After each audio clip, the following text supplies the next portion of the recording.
What's going on, guys? Zuko back with another Shadowlands video. How's everybody doing? I hope you're doing well.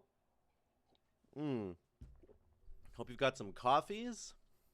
And I hope you have your best Murloc outfit on and ready to go. Because today we are talking about a Solis Gambit that we did. Which, of course, now, if you guys know, Tazavesh has been split into two. It has two different dungeons. One of them has the first 5 bosses in it. That's the Streets one. And then the Solis Gambit has the last 3 bosses. So we did this. This is the dungeon that we did. Plus 15. So we're going to walk you through the dungeon. Some tips and tricks on how people pull the dungeon now. Because there's sort of... there's ways to do it. This is one of the most important dungeons in terms of like the high-end strategies for what you need to employ. There's a lot of annoying trash in this dungeon that you don't want to fight. And so... pulling around those mobs, very important. So we'll get to that in a minute. I'll get into my build in a minute, but first I just want to say real quickly that we're 2 days away, guys, from next reset. And what happens on next reset? Blizzard is announcing the new expansion on Tuesday, the 19th. They are announcing the 10.0 expansion. So I'm going to be live streaming this on Tuesday. It starts at 12 noon for me, I believe, which is Eastern time.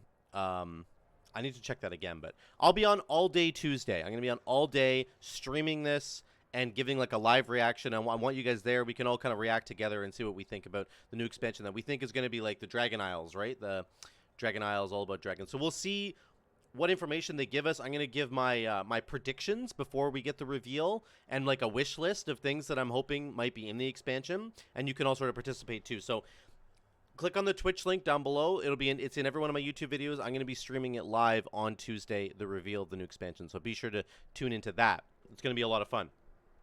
So today, we are talking about this Solis Gambit. Before we get into the VOD, let me just talk about the build that we ran. It was very standard, about as standard as you can get, I think. We ran Lashing Flames Hot Hand with Elemental Spirits. We do have our 4 set, of course, so we're not really utilizing the Storm Strike part of this as much. We get some benefit from it, of course, but generally speaking, the 2 set is what we're interested in when we're doing the fire build. The 4 set's not as important. So getting a chance to summon additional dogs, very, very important. And we're running Primal Lava. We're running Primal Lava Actuators for this build. I have the Witch Doctors on right now, but of course, this is all just a pure fire build as Necrolord. Nothing crazy here. Focus Lightning, Tumbling Waves. I think I ran Magma Fist as well. I was not running Chill to the Core.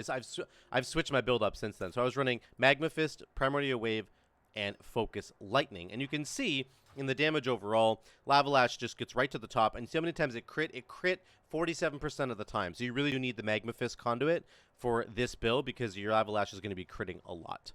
So, yeah, that's the build. Very simple. Get the haste buffs from Primordial Wave, which really buff your hot hand windows. When you're in a hot hand window, you do tons of damage, right? Because you have like 50% additional haste. It's really, really strong. So that was it, and we did the whole dungeon. Now, let me switch over to the VOD, and we'll talk about the strategy stuff because this is pretty important. And we'll talk about how many Murlocs you need to murder in this dungeon in order to get it done. There's a lot of Murlocs in this dungeon, which is fine. Wait, why is it looking over here? Oh, this has got the wrong monitor. Here we go. Sorry. Switch it back over here. There we go. Perfect. We're good. Now, you're going to start out, and it worked. And oh, I'm ahead of my dungeon here. Let's go back to 3550. This is where it starts. Go ahead a little bit. Because it's so different. If you're arcane, so you get the alter time thing, which is some interesting strategies here. Now, you're going to start on this ledge. And this is just a huge beach of Murlocs, right? You can choose how you want to pull it. That's special. I think like the traditional route for pulling this was to go left here and pull a couple packs of Murlocs and then to just travel up the beach, travel up the left-hand side of the beach, just up here like that. We don't really do that anymore. The cheat death for us gets double. So I was thinking we were going to go over here, but he doesn't. And you'll see. Double, you know, it's ice like block, triple right? packs of Murlocs you could pull. I don't know what Arcane gets. I don't know. So instead he goes here, and there's a Woe Automa here. The most like standard way I think to do this dungeon now for people is to grab this 1 pack, kill the Woe Automa, and then skip all the way to the first boss. So you're going to see that right here. Okay, this is the most traditional way that everybody does this. You can't mess this up, though. You got to kill the Woe Automa, or else you're screwed. You can't do it. So you got to be careful. There's patrolling packs, and then there's a big guy right here. See this big guy? You don't want to pull him. Big guy. Holy crap. So you got to be careful. It is Storming Sanguine Tyrannical. It's this week right now. So Storming Sanguine Tyrannical. No, it's actually a pretty good week. So watch. We're going to get the Woe Automa, and then we're off to the races. Off we go. We skip the rest of the entire beach, and then we're going to come back to the beach after we've killed all the bosses. I'm not a huge fan of just the instant go, I think. I like clearing more out here. But yeah, that would be you can see, let me back up just one more second. You can see on the left-hand side of your screen. I'm not a huge fan of just the instant go. See over here, way over here in the distance, there's another pack of Automas. So what you could do theoretically is clear like as much of the beach as possible, and then go get that Woe Automa. Like, kill the first Automa that we did, but grab like or Vi for like a buff, and then just start getting rid of all the Murlocs that you can, as many as you can. Maybe even take on one of those Tidal Stomper guys. And then once you're done clearing, you run over here and grab the Woe Automa, and then skip to the boss. Because if you start this dungeon and then just kill the first pack with Woe and then skip to the boss, like, people are going to blow their cooldowns. That's exactly what happened to Fatem here, the mage. He blew his big cooldown because he wasn't sure what was going on. I think and now we're skipping to the boss, and he won't have his cooldown up for the boss. So I actually watched a video of a guy who had a really interesting route. There's a much better way to do this route at the beginning. And the way that this guy did it was just kind of like the standard way that people are doing it. But what you want to skip is these mobs right here. These two guys and the guys that we just passed. They're like big, like lightning guys. They're very annoying to deal with. They take a long time to kill, and they do a lot of damage. So they're just, you just don't want to fight them. They suck. So you do want to get Woe on the beach at some point and skip those guys. So look, Fatem's rolling his cooldown right now. Oh, shoot. He's got the Deathborn going, and he's gonna run out. Yeah. Because he didn't know what was going on. So when you don't know what's happening. It's unfortunate, but here's the first boss fight. This is Hylbrande. I don't know how to say it. I'm going to walk through this fight because I'm not sure how many of you guys have seen this dungeon, so we're going to walk through it together. So he starts out, he's going to cast like this Purifying Flame on a ranged target generally. He does a big crash, a big frontal crash, so the tank needs to be looking away from everybody else.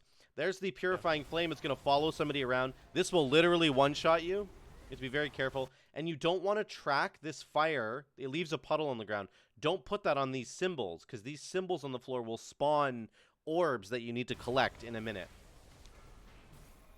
The ads come up. Ads just have to be kicked and stunned. They will kind of empower the boss. And they do a cast that needs to be kicked, but we killed him really quickly. There we go. Then we get to this phase. So he goes to the middle, he goes invincible, and he does Sanitizing Cycle. Somebody has to go to this front console. Usually it's the tank, and the tank will click the console, and it will reveal the pattern to him, a pattern of colors. There's going to be, right now you can see, there's a purple orb, a red, a yellow, and a blue one over here. Those are the 4 orbs that spawn. The pattern at the console will reveal the pattern that you need to put these orbs in.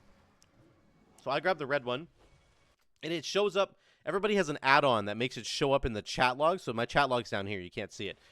But so that the tank types it out in the chat log for us. Okay, orange is...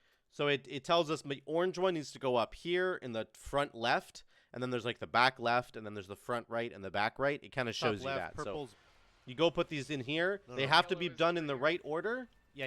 Fatem's got the yellow one over here, I think. Yep. He puts it in.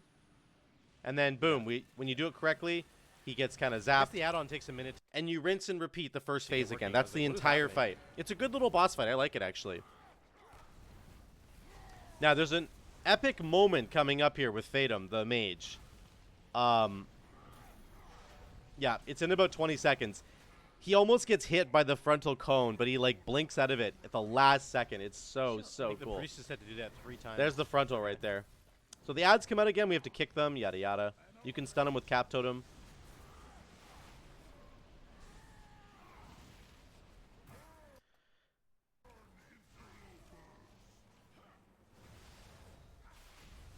Okay, here goes Fatem. You ready for this? Here he is. He's up here. He's a little, tiny little mechanome. I'm slowing it down. Here comes the frontal cleave. I'm like, get out of there! Look at that blink! Look at how close that was. Did you see that? Oh my god! That was so close. It was like holy shit! Like that was milliseconds so from dying. That was How really did cool. you get out of that? I thought you were dead for sure. Yeah, I kind of thought so too. Oh, that was amazing! Holy cow! So then, Please die! Please die! before we it don't turns end up doing enough damage to him quick enough. No. No, that sucks. So he does the sanitizing cycle one more time. So the tank goes to the front, touches the That was console, the closest. rinse and repeat. It's the same thing. We all have to. Got to go to the same spot, but it is random every time. It's random. So then you kill him. It was like coming down, and you were like, boop. Just the last possible second.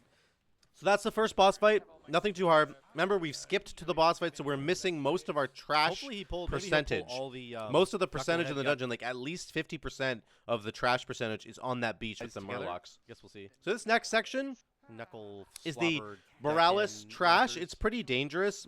On You Fortified, might it's just pull really the three dangerous, but deckhands, I hope on you- Tyrannical, it's not too bad. Yeah.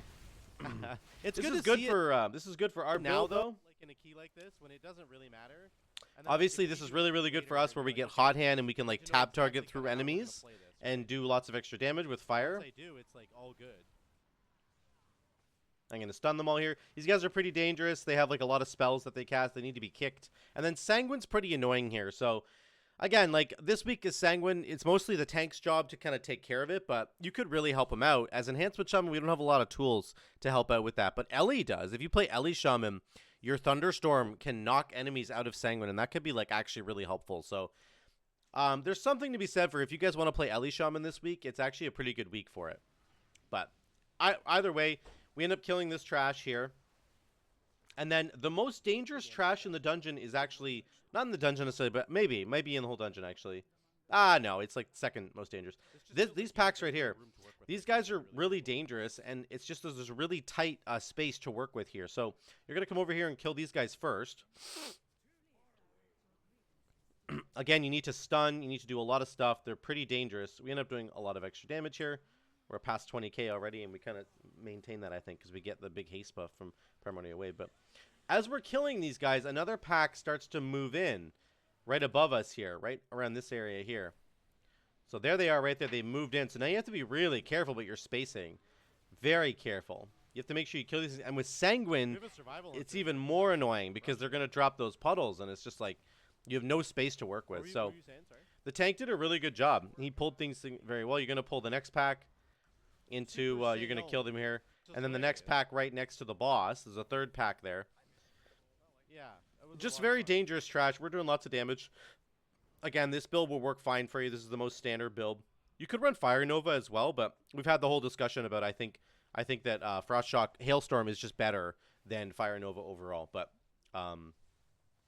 yeah, my last video actually we had a really good chat in the comments below. I think I pinned that comment because it was such a good one, asking about sort of the difference between the Hailstorm and Fire Nova. And really, you could take either one, but I think that Fire Nova essentially has a higher target ceiling. You can hit more targets, but I think the Hailstorm is just infinitely better in terms of its damage, and its single target damage is way better. So you kill the trash. You're gonna fight Timecap'n Hooktail, which is a really fun fight, and I'll tell you all about it now. Want to kill the Automa here, probably for cooldowns. This boss fight is tough for melee because you want to stand behind bosses traditionally. You don't ever want to be in front of them.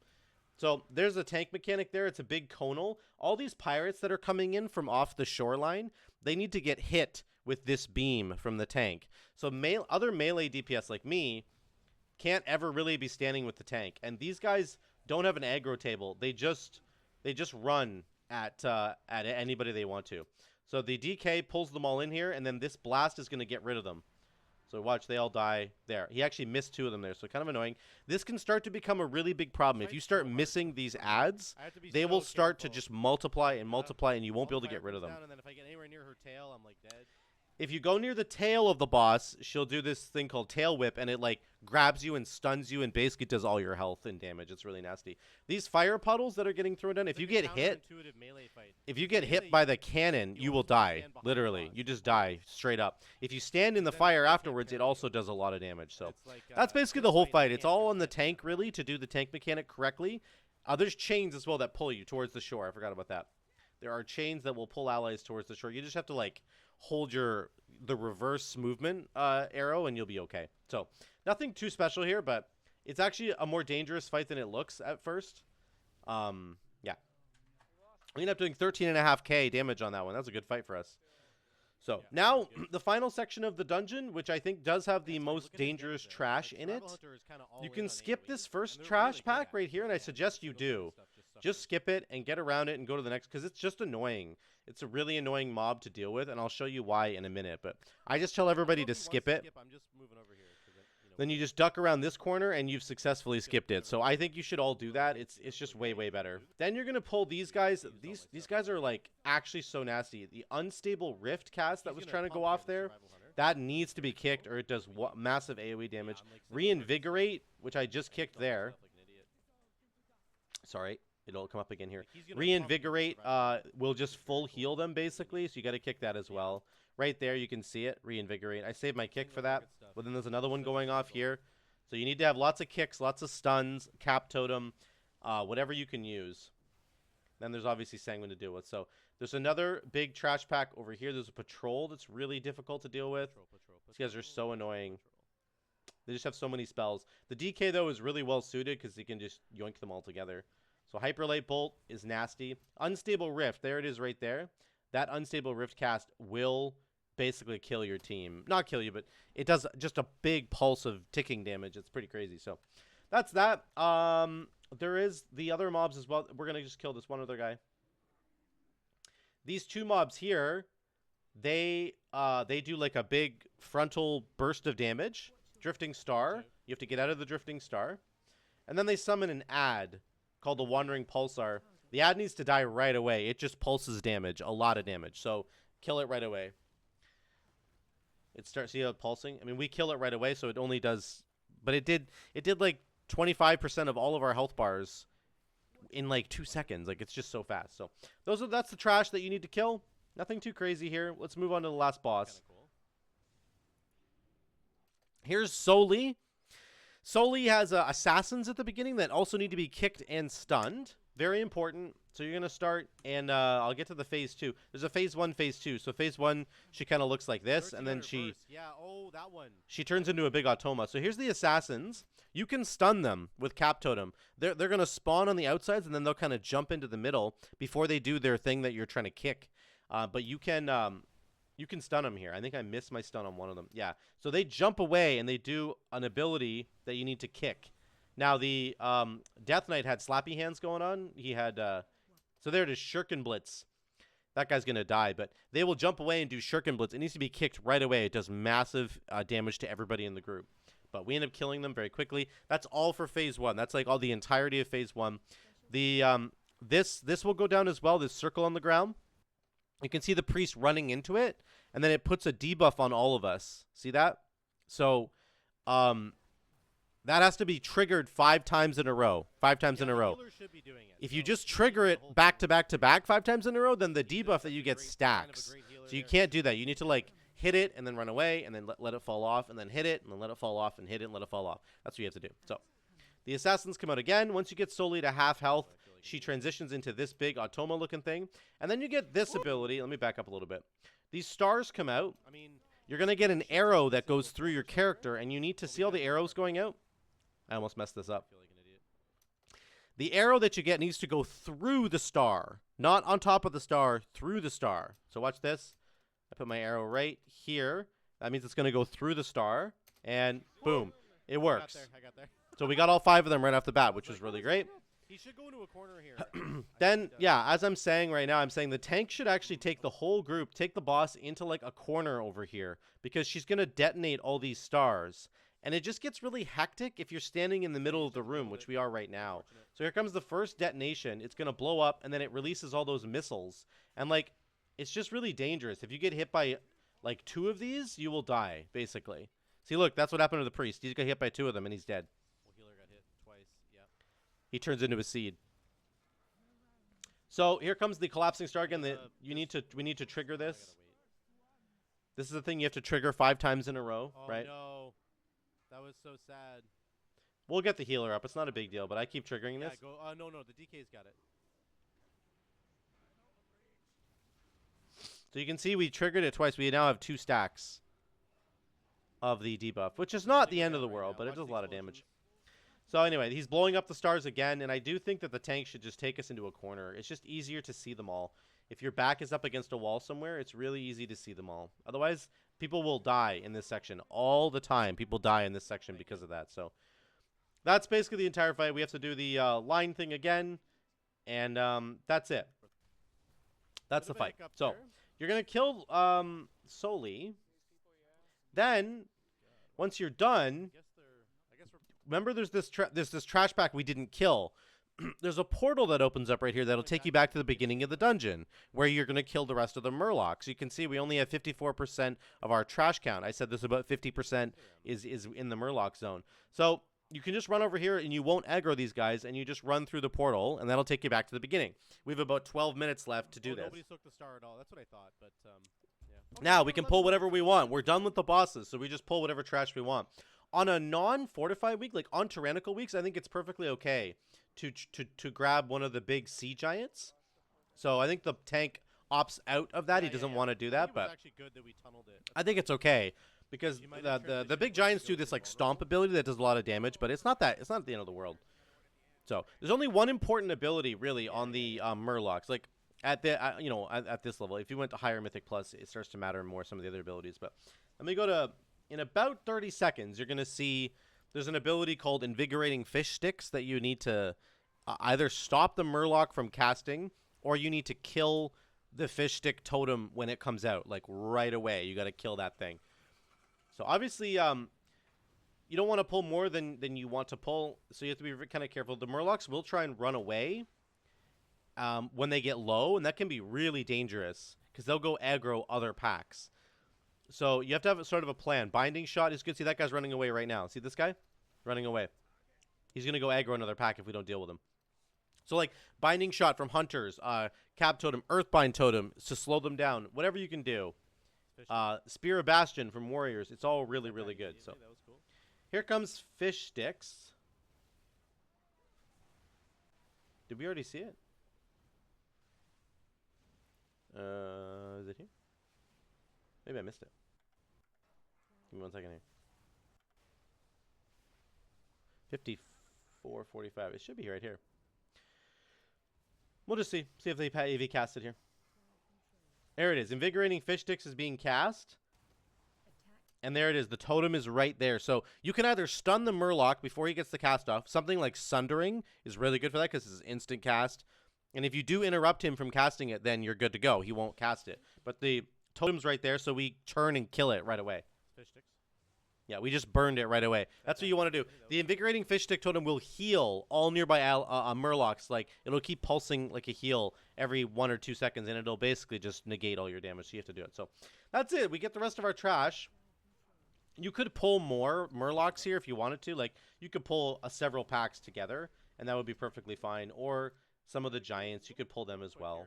Because it just takes a long time to get the rest of your trash. Like, see our timer going down? 95%. Here's the last pack right here. Survival Hunter is just clapping, which is really great. There you go. And we finish it. So there's lots of different ways I think that you could pull the beach section of this dungeon. I do think that, like, you ultimately always want to skip these guys. You don't ever want to fight these guys because they're so freaking annoying to try to fight. But I do think that there's a much better way to, like, skip the first chunk of that dungeon. And you can see overall our damage, we did about 12.7k, which was, it's okay. Not too bad. We could have done better, but this build will always be pretty consistent for you. The fire build with Necro Lord, always going to perform consistently in Mythic Plus. It'll always do really good damage for you. So, excuse me.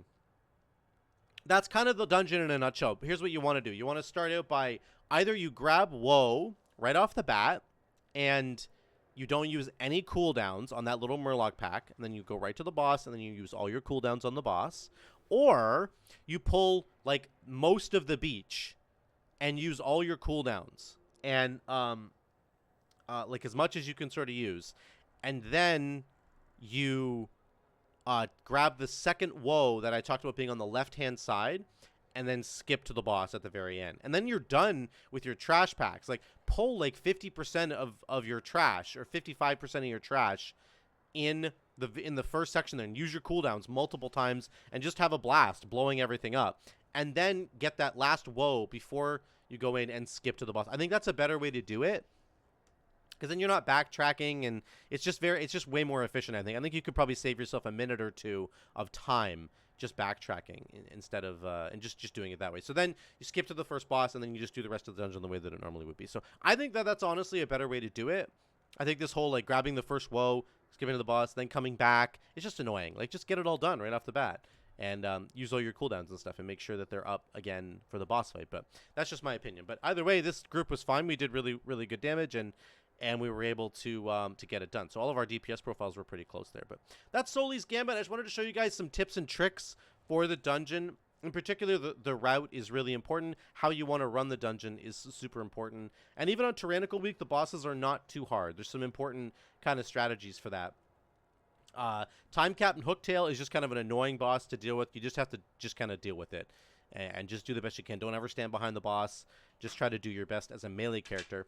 The Soli at the very end, I think you should tank her in a corner when all the explosions are going off, so then your camera is facing all of the orbs. You can see them all exploding, and then you can see all the projectiles coming towards you, and you can just make little subtle movements back and forth. So you're not like turning your camera and swiveling and looking all over creation. You can just kind of do it in a more easily. So I do think that was another thing that the tank could have done a little bit better. But ultimately, we timed it. We were just doing, I think, that for Fatem's rating, and yeah, we got her done. So that's it, guys, for today. Thank you guys so much for watching. If you like these videos, drop a like down below. If you want to kill more Murlocs, then definitely drop a like down below. If you haven't subscribed yet, I would really appreciate it. And yeah, until the next one, we'll see you later.